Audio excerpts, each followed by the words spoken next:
Subscribe to our YouTube channel and don't forget to press the bell icon to get all the latest updates. Something is shifting on the ground in Hathras. The politicians are still pouring into the house of the 20-year-old Dalit victim who was murdered and allegedly raped. And the throng of camera crews is also still there.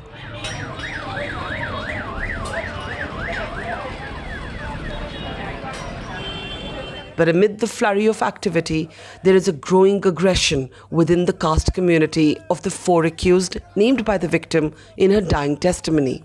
Protests have been organized near the village and also in adjoining areas to support the accused. This is despite prohibitory orders forbidding the gathering of any crowd.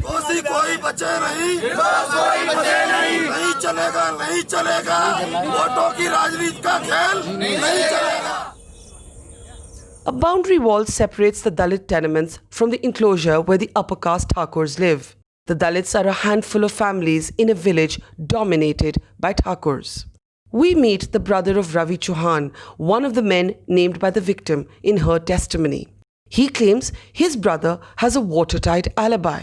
Here we have the brother of one of the accused, Ravi. ये सुंदरपाल जी हैं, इनके भाई रवि को accused के नाम list किया गया है और उनको गिरफ्तार भी किया गया है. सुंदरपाल जी, आप पहले ये बताइए कि आप लोग सब कह रहे हैं कि आपके भाई निर्दोष हैं. आप ये किस बुनियाद पर कहते हैं? हम यूँ कह रहे हैं कि जिस दिन जो घटना हुई थी वो उस टाइम हमारा भाई यहाँ था, यहाँ पे घर पे. अच्छा, फिर? और वहाँ कोई ऐसी घटना नहीं हुई. ये तो हमें फंसाया जा रहा है.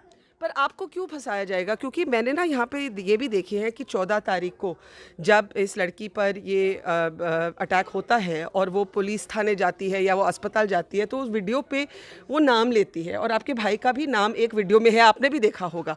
तो क्यों आपको फंसाया जाएगा? जी तो हमारी पुरानी रंजिश ही. ये पुरानी लड़ाई है? हाँ. एक मिनट बताइए, क्या पुरानी लड़ाई है? ये 2001 में इनके परिवार में आपसी झगड़ा भयो. अच्छा. तो ये हमारे 2 भाई बीच बचाव करवे गए, इन्हों को नाम ले दो. But the more basic question, who then strangled the young woman with such brutality that it cut her tongue and left her paralyzed? That question evokes contradictory responses. The police has released call records to sections of the media to establish that there was regular phone contact. 100 calls, they say, between October 2019 and March 2020 between one of the accused, Sandeep Thakur, and a phone registered with the brother of the victim, whose name coincidentally is also Sandeep. Most of the upper caste villages are now pointing a finger back at the victim's brother Sandeep. We had met him first in Delhi's Safdarjung hospital as his sister lay inside fighting for her life. Some here whisper about a so-called consensual relationship between the victim and one of the accused, Sandeep. मैं बता रहा हूँ कि इस लड़की से 1 साल से प्रेम प्रसंग चल रहा था. पहले इसको एक मोबाइल दिया था इस लड़के ने, फिर बाद में लड़का चला गया दिल्ली. ये घटना जो घटित हुई है उससे 1-2 दिन पहले लड़का गाँव आया है. जैसा गाँव, तो उसके बाद उसने फिर इसको मोबाइल दिया बात करने के लिए. ये लड़की के भाई ने देख लिया बस. केवल इस लड़के का केवल इतना ही दोस्त है कि इसने मोबाइल दिया है, इसके अलावा लड़का कोई दोस्त नहीं है. Some claim there was an ancient enmity between the two families, and others quote the forensics report signed off by the Aligarh Medical College where the victim was treated. उसका भाई और उसकी माँ बराबर में काम कर रही है. जब लड़की की पे अटैक हुआ और माँ बराबर में घास काटती रही, बिल्कुल चिल्लाएगी नहीं वो. माँ कहती है, माँ ने मुझसे कहा कि मुझे पता ही नहीं वो कहाँ गायब हो गई, मैं उसको ढूंढने गई तो उसकी बॉडी पे कपड़े. ये सब झूठ है. पहली रिपोर्ट भी इन्होंने चंदपा थाने में करी, वो केवल मारपीट की करी.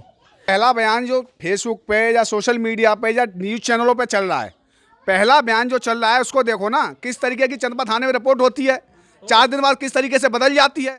In Aligarh, we meet the doctors at the medical college where the Hathras victim was treated. They are unequivocal. Although their reports are being quoted selectively, they tell us the medical reports only ruled out the presence of sperm, and that too possibly because the swabs were taken 8 days after the assault. In other words, far too late. Sperm कैसे हो सकता है जब इतने दिन बीत चुके थे? The test simply happened very late. देखिए जो है इसमें होम मिनिस्ट्री की गाइडलाइन है कि 96 आवर के से पहले ही अगर आपने रेप पीड़िता का जो प्रोफार्मा एक आता है उसमें ये मेंशन है कि अगर 96 आवर से पहले ही आपने अगर कलेक्ट कर लिया तो उसमें जो है हम इस पर उनको देख सकते हैं। उसके बाद इसका कोई महत्व नहीं रह जाता है। कैसे हिंदुस्तान में जो जांच प्रक्रिया है, अमेरिका में तो ये है कि 90 डेज़ तक वो लोग इस चीज़ को कंफर्म करते हैं, लेकिन हिंदुस्तान में जो हमारी गाइडलाइन है वो 96 आवर की ही ड्यूरेशन को बताती है कि उससे पहले। About 50 kilometers away from Aligarh, back in the Bulgari village of Hathras, that is now a name on the international news map, the victim's mother sits on the mud floor in one tiny corner of her home's courtyard. By her side, a toddler plays, oblivious of the tragedy. लड़की की माँ पहली बारी अपने लफ्ज़ों में बता रही है कि लड़की के साथ यहाँ बुलगड़ी में हाथरस गांव में क्या हुआ। आप वो पुलिस वालों को क्या बोलना चाहते हैं जो कहते हैं कि पहले क्यों नहीं बोला? हमने तो ये नहीं बोला कि साथी के हमारी लड़की ने नहीं होगा, तो जब हमारी लड़की को होश आया तो उसने बताया हमको बताया कि मम्मी ऐसे ऐसे बात हुई। तो अच्छा तो फिर मेरे एकदम मुझे घबराहट हो गई। तो मेरी लड़की मुँह में से जीभ कट रही बाकी जीभ, और ये चुन्नी की गांठ मर रही थी, शरीर पे कपड़े नहीं थे। मेरी लड़की पे मैं देख के घबरा गई एकदम। बाजार मैं रोने लगी, अब मेरे जहाँ कोई नहीं है, इस लड़की को बाजार से कौन निकलवाए। तो बखौरा पकड़ के मैंने खींचते हुए लाइन को करके मैं रोने लगी। मनीषा तुझे क्या हो गया? जो हाथ वाला है, मम्मी रो मत बेटा, मेरे कुछ तो बोलो। तो खून सारी कुर्ती लिसर रही, बाकी पैमियाँ लिसर रही। बेटा तुझे क्या हो गया? उस लड़की को छोड़ के फिर मैं सड़क पे आई हूँ। मेरे कोई मिल जाता मैं घर कब खबर कब भागा लूँ। जैसे लड़की मेरी नोहरी है, गले में चुन्नी परी जैसे आपकी पड़ रही है, ऐसी है। मतलब इस तरह का दुपट्टा? हाँ ऐसी है। हाँ गले में पड़ रही है ऐसे, और वो नोहरी जैसे पीछे से आए के, और जैसी पीछे से आगे। अब पीछे को हमें कौन दिख रहा है? पीछे से आगे आवे तो दिखे, और पीछे से हमें तो लोगों ने कहा दिख रहा हो कौन आ रहा है। जैसी नोहरी है, जैसी डार है कैसे देगी सर। तो आपने बॉडी ढूंढ आपने खुद देखा अपनी आंखों से? और क्या देखा अपनी आंखों से। तो फिर मैं बोली, मैंने कि अब मैं चिल्ला, मतलब वो चप्पल थी ना, वो मैं चिल्लाती, फिर सड़क पर दौड़ सड़क पे आई। मैं चाहती कि प्यास ये जैसे घर चली गई होगी, मुझे ठिया पे मिली नहीं। अब वो घास एक ठिया की खिट्टी कर लगी, एक ठिया की ना कर पाई खिट्टी। मैं कहाँ चली गई मनीषा, मैंने बता एक ही ठिया की जानी खिट्टी करी है। She whispers to me about the death threats they've been receiving. She says living in this village now will be impossible. They will have to move. Here in the village of the Hathras victim, an enormous amount of pressure has been placed on the family, asking them to explain why there was no mention of rape in the first police report that was filed.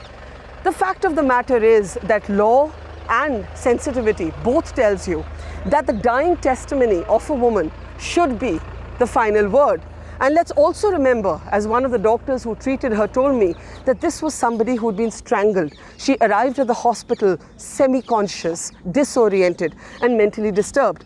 And as her mother said, she spoke about the rape when she was strong enough too. But now here on the ground, there is new possible evidence. Local reporters have shared with us that there are two different videos. We haven't filmed them, but the local reporters here are all testifying to the fact that they're authentic. And in these videos, on the 14th of September, that's the day on which the 20-year-old was attacked, you can hear her on camera talking about, or at least alluding to, the sexual assault. She says very clearly in these videos, मेरे साथ ज़बरदस्ती हुई।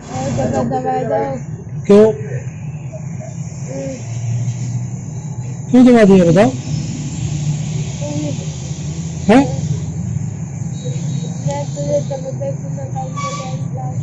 हैं?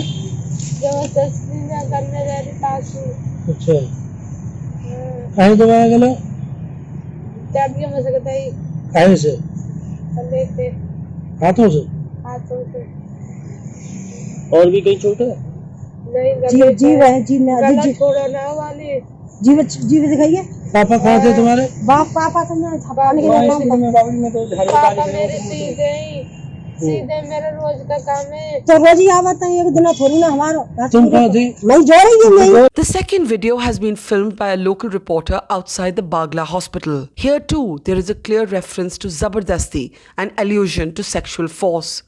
And in this video, she names 2 of the 4 accused. क्या हुआ? किसने मारा है आपको? हाँ? किसने? और अच्छा, किस बात को लेकर? कोई बात नहीं, अब तो घाट से ले गए थे। फिर अब मैं दे रही थी तो वो अंदर ले गया मुझे और गला दबा दिया। मेरी जबरदस्ती करने की कोशिश की, मैंने मना करी, सोच के गला दबा दिया बस। क्या कोई रंजिश चल रही है? कहते कि जिंदा है। Finally, of course, there's the third video testimony in the medical college in Aligarh, which is filmed several days later. Here in Hathras, the women tell us we should understand the stigma that is still associated with rape. Perhaps that's why they say the family may not have mentioned it in the initial filing of their police report. एक बात बताओ, जो बार बार सवाल उठ रहा है कि पहले बलात्कार की बात पुलिस में क्यों नहीं दर्ज हुई, उस पर आप क्या बोलेंगे? ऐसे है, माँ कोई नहीं चाहती है कि मेरी बेटी का बलात्कार, ठीक है। जब मैं गई थी उस टाइम में मैंने देखा था तो नार की हड्डी टूट रही थी, पीछे की जी कमर की हड्डी टूट रही है, जीभ कट रही थी। ऐसा नहीं कि मैं किसी की सुनी हुई बात बोल रही हूँ, मैंने खुद अपनी आंखों से देखा है। आप वहाँ थी? थी नहीं थी, मैं सुबह ही होते जैसे ही मेरे पास खबर गई तो मैं सीधी अलीगढ़ पहुँची। यहाँ तो ज़्यादा देर रुकी नहीं थी, यहाँ तो तुरंत ही रेफ़र कर दिया कर। तो मैं अलीगढ़ गई, अलीगढ़ देखा लड़की का बेहाल था। तो मैंने पूछी थी बेटा कैसे हो, तो मैंने मूड फूड तो हिला दिया, एक मतलब खास कोई बात नहीं हुई। जब मैंने होश आया उसके बाद में अपनी माँ ने पूछी बताइए कि बेटा क्या हुआ क्या नहीं हुआ, तो उसने लड़कों के नाम बताए, वो सारी बातें बताई कि माँ मेरे संग ऐसा हुआ। बहुत तो ये जो एक आरोप आ रहा है दूसरी तरफ से कि 22 तारीख तक इसका जिक्र क्यों नहीं हुआ, उस पर आप क्या बोलेंगे? अब क्या बोलेंगे, ये तो सरकारी समझे, जो माँ बेचारी क्या बोल सकती है। माँ तो रो रो के चीख चीख के बोल रही है और फिर उसके बाद बेटी मर गई। तो यहाँ तक जो बड़े थे सारे अधिकारी लोग, मेरे सामने की बात है, हम सब परिवार यहाँ बैठे और मेरे सामने आए कि चलो रात के 2:30 बज रहे थे बात टाइम में कि अभी संस्कार होगा, ठीक है। मट्टी लेके आए तो हमारे जो भांजे थे, हमारे जीजा जी थे, वो सारे ही लोग वहाँ पे बैठे रहे, आशा लगाए कि मट्टी अब निकल रही है अब निकल रही है। तो बोले कि पोस्टमार्टम हो रहा है, वो ऐसी आशा करने बैठे रहे, पता नहीं कितने खन गुमराह करके बॉडी को निकाल दिया, ठीक है। उसके बाद लेके आए तो ना तो बॉडी के साथ में हमारे परिवार का कोई, ना किसी को पूछा है, पीछे है कि बॉडी निकाल दी इन लोगों ने। फिर लेके आए, ठीक, दरवाजे पर बॉडी उतार सकते थे, इतना अधिकार है माँ बाप का। तो नहीं तो दरवाजे पर उतारी नहीं, गाड़ी रोकी, सूदी लेके शमशान को चल गई। तो जैसे ही हम लोगों ने देखी है, और दूसरी गाड़ी में हमारे जीजा जी बैठा दिए गए, तो उनको भी लेके चल गए जीजा जबरदस्ती। तो हमारे सारे लोग रिश्तेदार है, जो उनके बाली बच्चे, सब लोग भागे, पैर पकड़े, सब कुछ करो। हमारी सब लेडीज जितनी है थी सब कोई धाना में फेंक देंगे, कोई झाकन में फेंक देंगे, इतनी बुरी तरह से लेडीज़ पुलिस, वैसी पुलिस ही सारी लोग। और हमारे जो बहू के जो पिताजी है, बिन्ने गाड़ी के ऊपर हार रख ले, तो इन्हें लात मार दी पुलिस वाले। जो कौन सा अधिकार हुआ, सारे अधिकार बेटी के क्यों छीन ले गई? Slowly but surely, the onus is shifting on the family to prove that their daughter spoke the truth. And the worry now is, as politics, contested narratives, and noise takes over, the victim may have been reduced to a footnote in her own story.